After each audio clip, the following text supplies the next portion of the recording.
अस्सलाम वालेकुम वरहमतुल्लाहि वबरकातुहू। फंडामेंटल्स ऑफ टीचिंग, उर्दू में इसका तर्जुमा किया गया है तदरीस के गुर। और आप सभी गुरु हैं, तो इसलिए स्पेसिफिक होना चाहिए एक्चुअली गुर, यानी एक गुर दूसरे आदमी को चोरी नहीं करना चाहिए या चोरी नहीं कर सकता। तो टीचिंग का बेसिकली जो किताबों में लिखे हुए हैं वो तो तरीक़े होते हैं उसके, लेकिन जब मैंने देखा कि मेरा टॉपिक है तदरीस के गुर, तो मैं थोड़ा परेशान हो गया कि इसको लेक्चर को बेसिकली तैयार किस तरह से किया जाए। तो फिर मैंने उन किताबों को छोड़ करके जो एक्सपेरिमेंटल और एक्सपीरियंशियल लर्निंग के थ्रू मैंने जो कुछ बातें सीखी हैं टीचिंग के ताल्लुक से, उसको मैंने इस लेक्चर में समाने की कोशिश की है।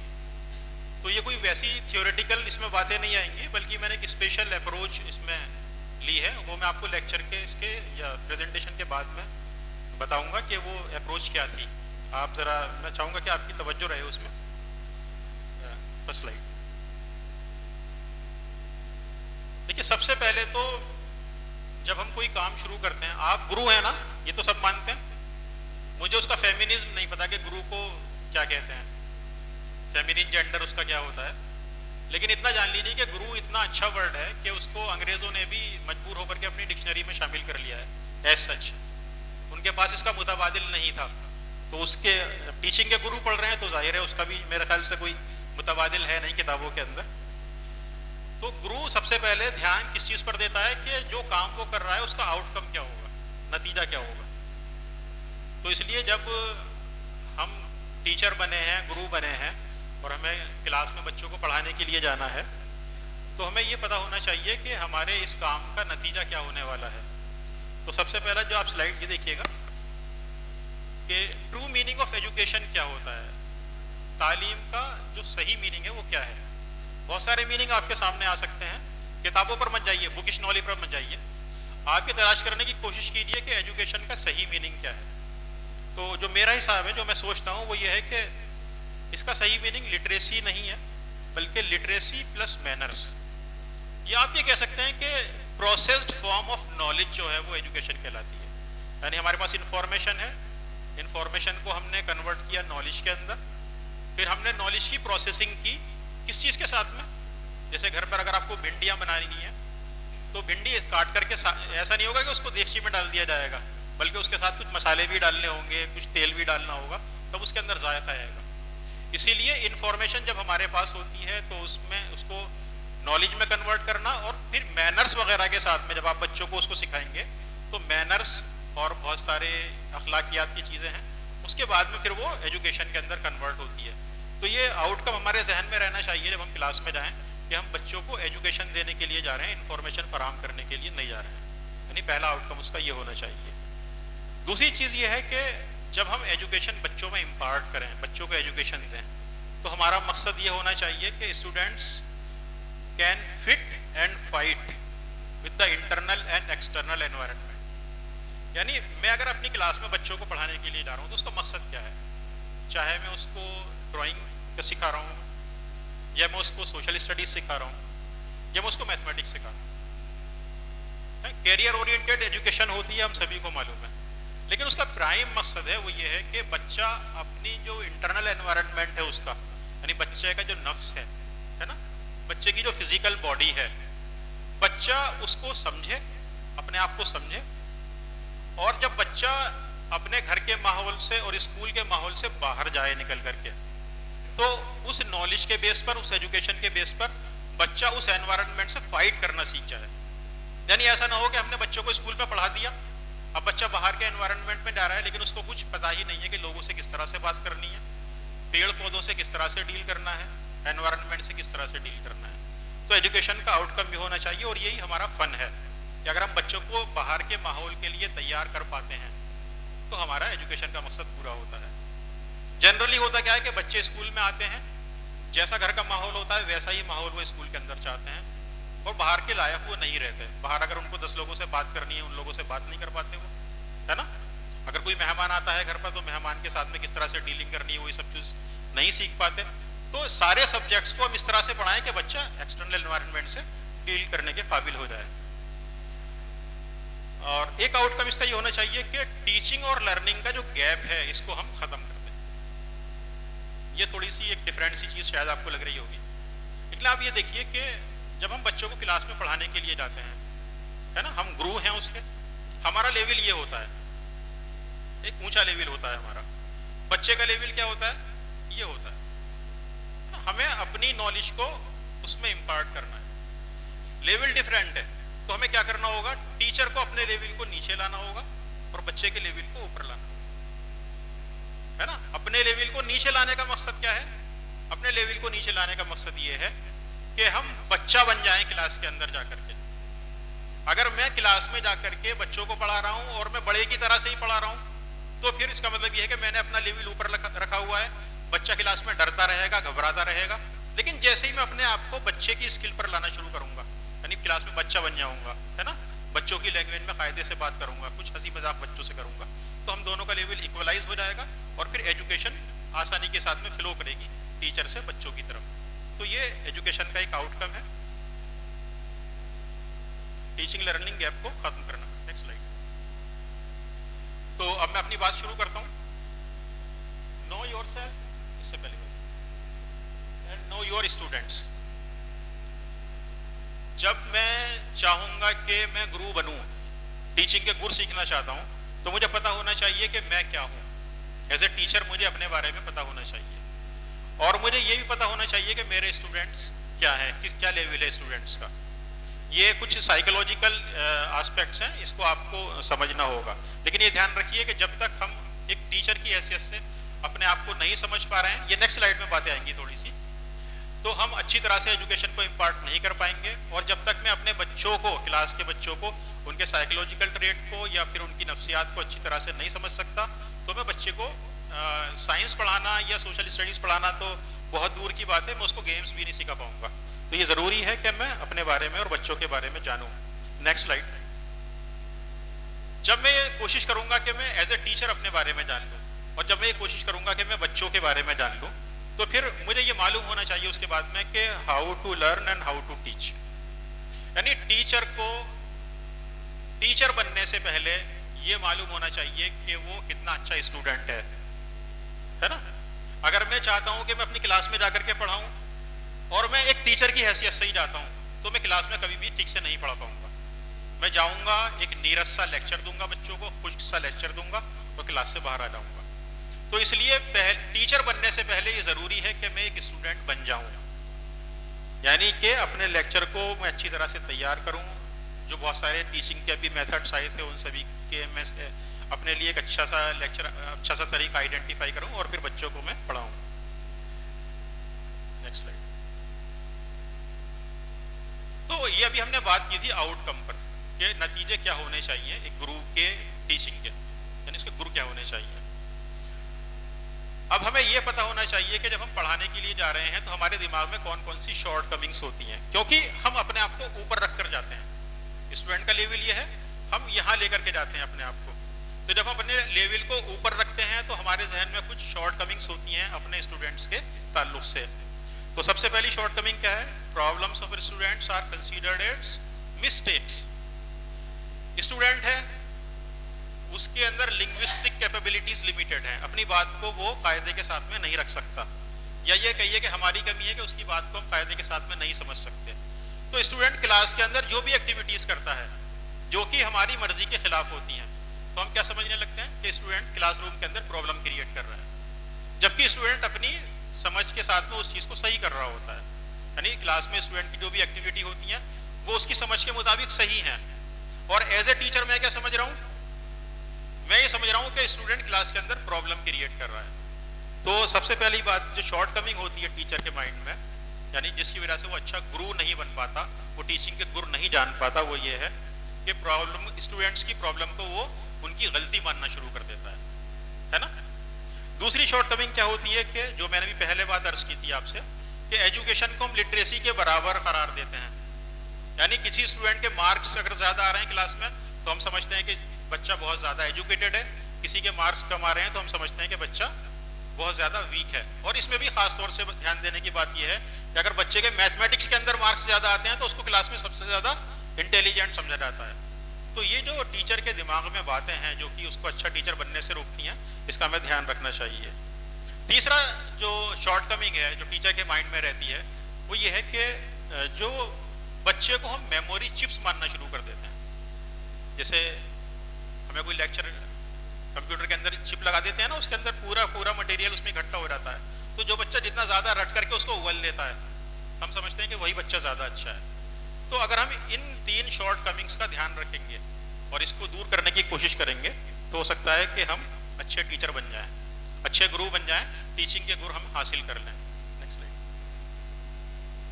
तो मैंने एक किट तैयार की है जो मैंने अपने लिए तैयार की थी, लेकिन आपके साथ में शेयर कर रहा हूँ।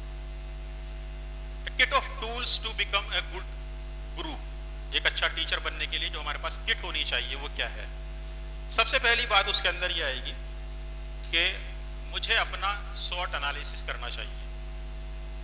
आप में से हो सकता है कुछ को ये मालूम ना हो, SWOT है ना, इसको इस तरह से याद रखिए, SWOT। तो स्ट्रेंथ और weaknesses, opportunities and threat. OT की बात हम नहीं कर रहे हैं अभी, SW की बात कर रहे हैं सिर्फ हम। अगर मैं अपने आप से ये सवाल करूं कि मेरे अंदर क्या क्या कमियां हैं, हम सभी मानते हैं हमारे अंदर कमियां होती हैं, एज ए टीचर हमें और ज्यादा पता होना चाहिए। तो ये मेरा दावा है कि हम में से हर आदमी 5 कमियां नहीं बता पाएगा अपनी। 50 साल का आदमी अपनी 5 कमियां नहीं गिना सकता, अच्छाई तो गिना ही नहीं सकता वो, लेकिन कमियां भी नहीं गिना सकता। तो एक अच्छा गुरु बनने के लिए मेरे लिए ये जरूरी है कम से कम कि मैं अपनी कमियों को आइडेंटिफाई करूं, है ना।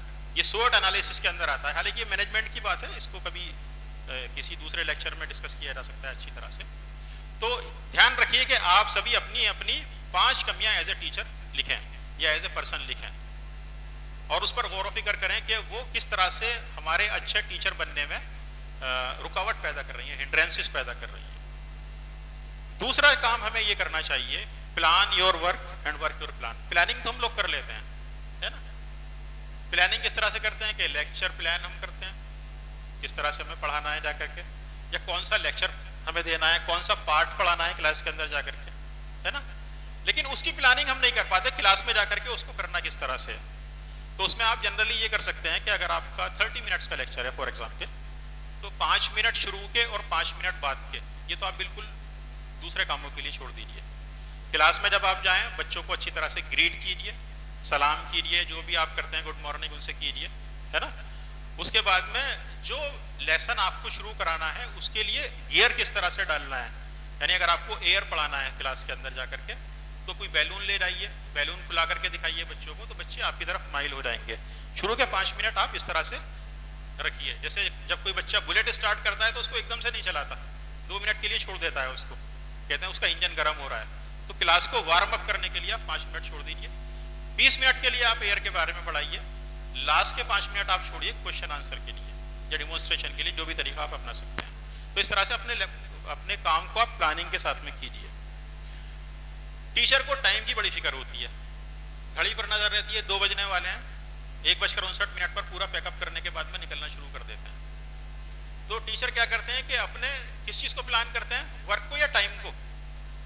टाइम को प्लान करते हैं। जरूरत किस बात की है? वर्क को प्लान करने की। अगर हम अपने वर्क को प्लान करेंगे तो एफिशिएंसी पूरी तरह से आ जाएगी और हम अच्छे गुरुजी बन जाएंगे, हमारे अंदर टीचिंग के गुर पैदा हो जाएंगे, है ना। तो इसलिए अपने टास्क को प्रायोरिटाइज करने की जरूरत है, अपना जो काम है उसको प्रायोरिटी दीजिए, टाइम ऑटोमेटिकली आपका एफिशिएंट बन जाएगा इंशाल्लाह, है ना।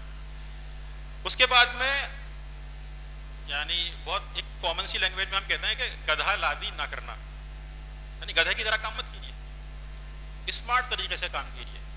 तो ये जो शुरू की 3-4 बातें आई हैं, इसी का नतीजा ये है कि हमें अपने काम को स्मार्ट तरीके से करना चाहिए।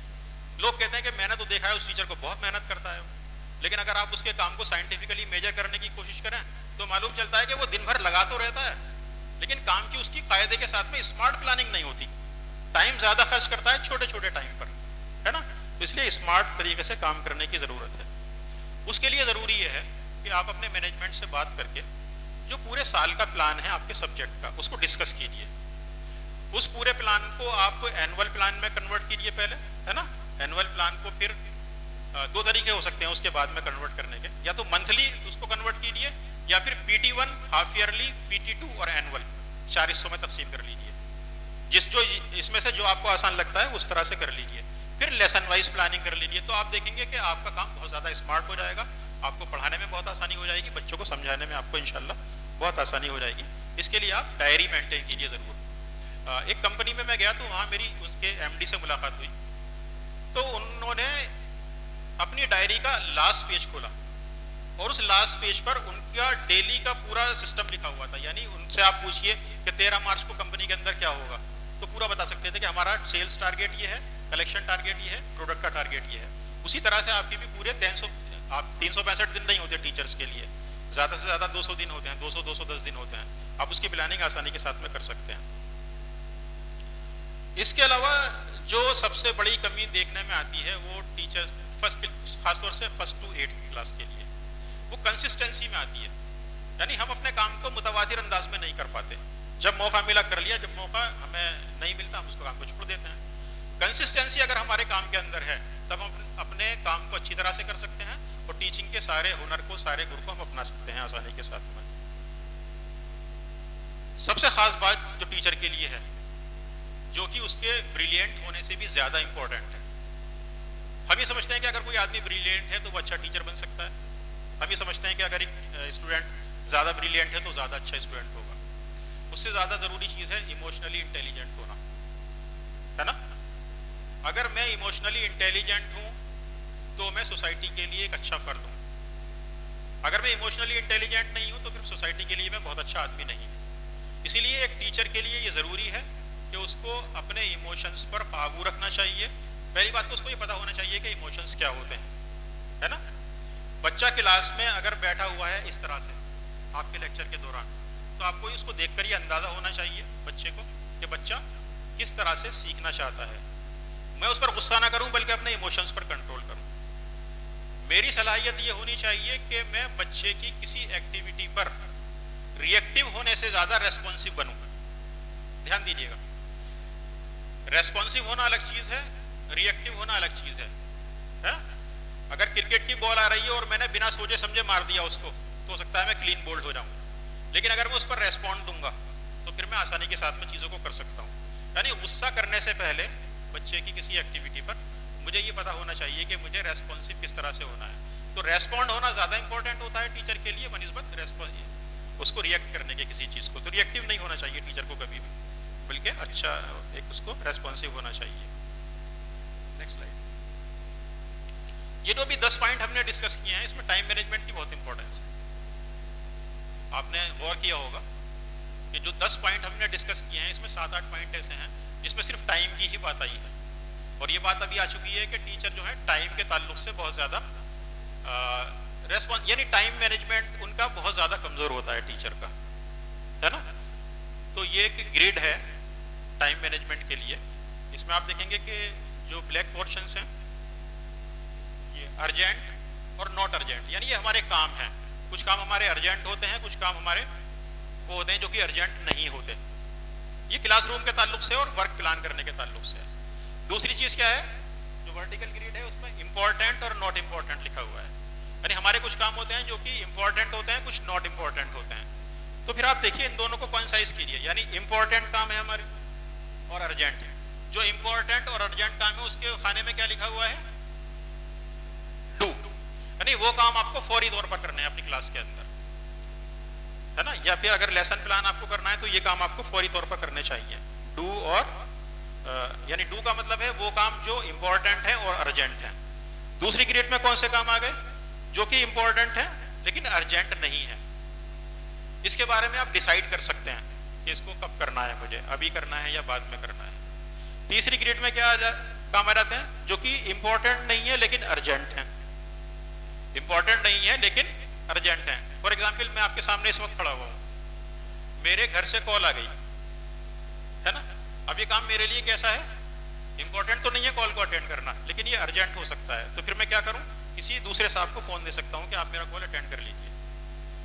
और जो लास्ट कॉलम है उसमें क्या है, जो कि इंपॉर्टेंट भी नहीं है और जो कि अर्जेंट भी नहीं है। तो इसका मतलब क्या है, ऐसे कामों को हम क्या कर सकते हैं, डिलीट कर सकते हैं। लेकिन क्लास में हम क्या करते हैं, बच्चों के सामने जब मौजूद होते हैं तो हम वो काम पहले करते हैं जो कि ना तो इम्पोर्टेंट होते हैं ना कि अर्जेंट होते हैं हमारे लिए, यानी डिलीट करने वाले कामों को हम पहले करना चाहते हैं। ऐसा होता है जनरली। तो इसलिए कोशिश करनी चाहिए कि हम अपने टाइम मैनेजमेंट को बहुत अच्छी तरह से कंट्रोल करें। Next please. आप अब ये मैं मान के चल रहा हूं कि आप क्लास के अंदर बैठे हुए हैं, यानी अपनी क्लास ले रहे हैं आप लोग। आप भी थोड़ा तसव्वुर कीजिए कि आप क्लास के अंदर हैं। तो एक अच्छा गुरु बनने के लिए या फिर टीचिंग में महारत हासिल करने के लिए ये जरूरी है कि स्टूडेंट की अटेंशन हमेशा मेरे ऊपर बनी रहे। यानी एज ए टीचर आप हैं क्लास के अंदर, तो स्टूडेंट हमेशा आपकी तरफ माइल होना चाहिए। भले ही आप एक्सपेरिमेंटल मेथड अपना रहे हैं टीचिंग का, है ना, या फिर डिमॉन्स्ट्रेटिव मेथड आपका है, या फिर बच्चा क्लास में कोई एक्टिविटी कर रहा है आपके कहने पर, लेकिन जो मरकज हो क्लास के अंदर अटेंशन का, वो टीचर ही होना चाहिए, है ना। तो टीचर को क्लास में अटेंशन बच्चों की ग्रैस्प करने के लिए क्या करना चाहिए कि उसको बॉडी लैंग्वेज के गुर पता होने चाहिए।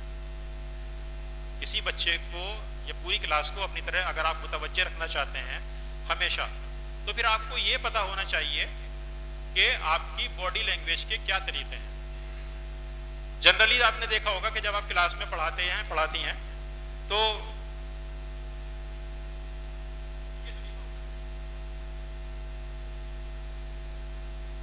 मेरी जो कमर है वो स्टूडेंट की तरफ है ना। तो बच्चे उस वक्त क्या करते हैं, बच्चे आपस में चेमे गोइयां करना शुरू कर देते हैं। ये जनरली होता है। तो एक एज अ टीचर मुझे ये पता होना चाहिए कि जब मैं ब्लैक बोर्ड की तरफ जाता हूं तो मैं क्या करूं, मैं लगातार बोलता रहूं या मेरा चेहरा बच्चों की तरफ रहे, है ना, या मेरी जो आई कांटेक्ट है वो किस तरह से होना चाहिए। तो इसके लिए 2-3 वर्ड आते हैं, जैसे गेस्चर है या जेस्चर है, या फिर हमारे जो एक्शंस हैं, आई कांटेक्ट हैं, उस पर हमें कंट्रोल होना चाहिए पूरी तरह से, और बच्चों पर पूरी तरह से अपने बॉडी लैंग्वेज को हम इस तरह से रखें कि हमारी जो अटेंशन है वो बच्चों की अटेंशन मेरी तरफ रहनी चाहिए। हालांकि इसमें जो पैर है उसका भी बड़ा रोल होता है। जनरली आपने देखा होगा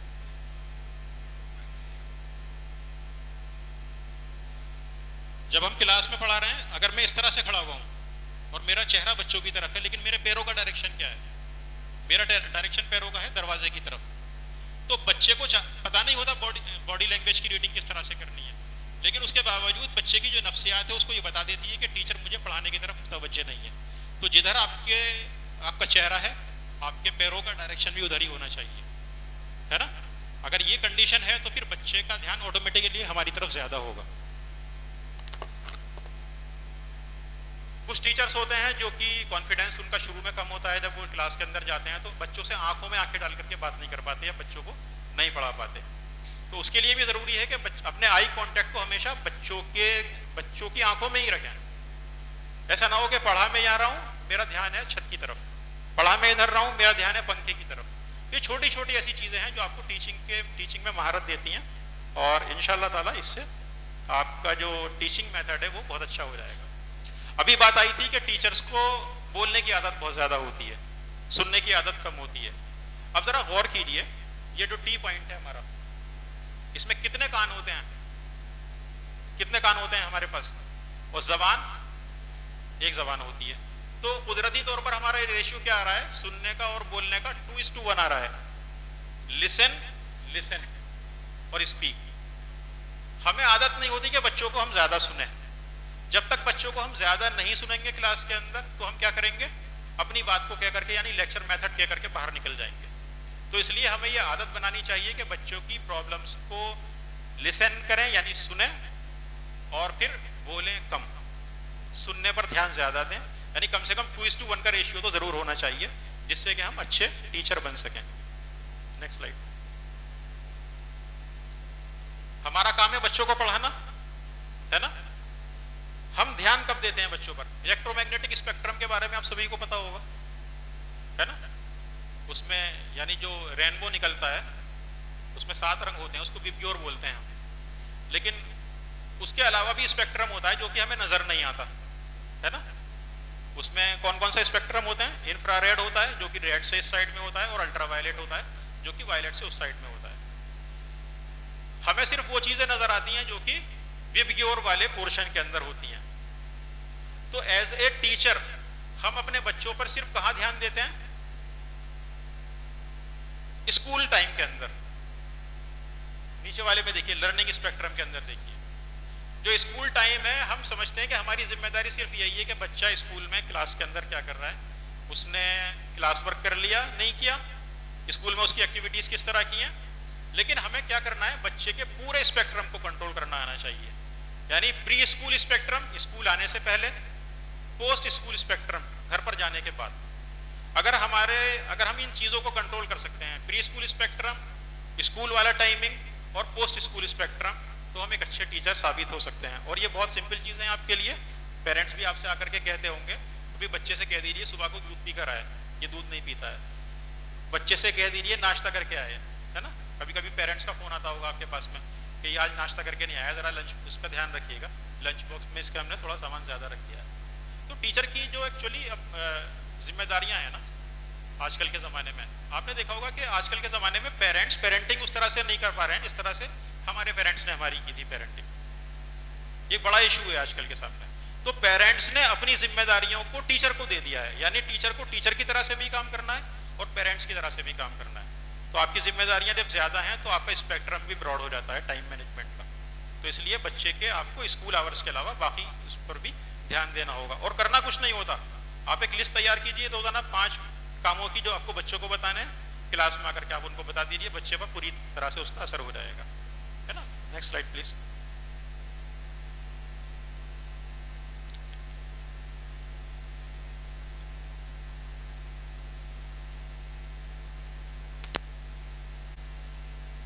नेक्स्ट देखिए, ये कुछ अप्रोचेस हैं जो कि टीचिंग में आप अपना सकते हैं। आप अपना तरीका अपनाइए, ये मेरा तरीका है। टीचिंग की अप्रोचेस हैं क्लासरूम में जाने से पहले या जाने के बाद, जिस तरह से भी आप चाहें। इसमें सबसे ऊपर लिखा हुआ है अनडिफरेंशिएटेड, उसके बाद में है कंसंट्रेटेड और फिर बाद में है डिफरेंशिएटेड अप्रोच। इसको थोड़ा सा आप देखिए। और नेक्स्ट स्लाइड।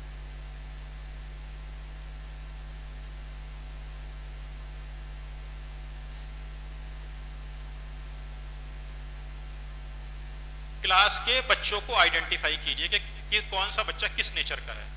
उसके लिए बहुत सारी किताबें आती हैं, आप उसको देख सकते हैं, है ना। बच्चे जनरली 3-4 तरह के होते हैं, जनरली वैसे बहुत तरह के होते हैं। आप बच्चों का आइडेंटिफाई करके अपनी क्लास में क्या करें, चाहे वो अपनी सीट पर ही बैठे हों, लेकिन आपको पता होना चाहिए कि कौन सा बच्चा किस नेचर का है। आप अपने एक लेक्चर को सिंगल तरीके से भी दे सकते हैं, यानी मैंने एक साइंस का लेक्चर तैयार किया, एक लेक्चर को पूरी क्लास पर उड़ेल दिया मैंने, ये कोई तरीका नहीं है। ये कौन सा तरीका हुआ? अनडिफरेंशिएटेड तरीका। यानी सारे बच्चों को मैंने एक ही तरह से समझ लिया, वो एक ही तरह से बिहेव करते हैं, एक ही तरह से समझते हैं। आप उसको थोड़ा सा डिफरेंशिएटेड करने की कोशिश कीजिए, यानी बच्चों को साइंस के लेक्चर को 3 तरह से डिवाइड कर लीजिए आप, एक ही लेक्चर को, है ना। डिमॉन्स्ट्रेटिव मेथड भी हो सकता है, लेबोरेटरी मेथड भी हो सकता है और तरीके भी हो सकते हैं। एक ही 20 मिनट के टाइम में आप उस लेक्चर को 3 अलग अलग तरीके से बच्चों को बताइए, है ना। और उसके बाद में क्या कीजिए, जो बाद के 5 मिनट हैं उसको जैम सेशन में कन्वर्ट कर लीजिए आप। शुरू के 5 मिनट को भी जैम सेशन में कन्वर्ट कर सकते हैं, लेकिन बाद के 5 मिनट को कन्वर्ट कर लीजिए। JAM, just a minute, just a minute. यानी 20 मिनट में आपने जो बच्चों को पढ़ाया है उसमें आप 3 मुख्तलिफ तरह के सवाल तैयार कर लीजिए। जो बच्चे बहुत ज़्यादा इंटेलिजेंट हैं उनके लिए थोड़े टफ सवाल तैयार कर लीजिए पहले से ही, जो बच्चे मेडियोकोर हैं उनके लिए अलग तरह से सवाल तैयार कीजिए, और जो बच्चे बहुत ज़्यादा कमज़ोर हैं उनके लिए अलग तरह से सवाल तैयार कीजिए। उनको आप होमवर्क भी दे सकते हैं इसके ताल्लुक से, और इस ताल्लुक से आप उनसे क्लास के अंदर भी पूछ सकते हैं। तो इस तरह से देखेंगे आप, ये छोटी छोटी जो टेक्निक्स हैं ये आपकी जो एजुकेशन इम्पार्ट करने का तरीका है उसको बहुत ज़्यादा एनहांस कर देंगे इंशाअल्लाह ताला, और बच्चों के अंदर भी तब्दीली आएगी और आपके अंदर भी इंशाअल्लाह ताला तब्दीली आएगी। जज़ाकल्लाह उस्ताद।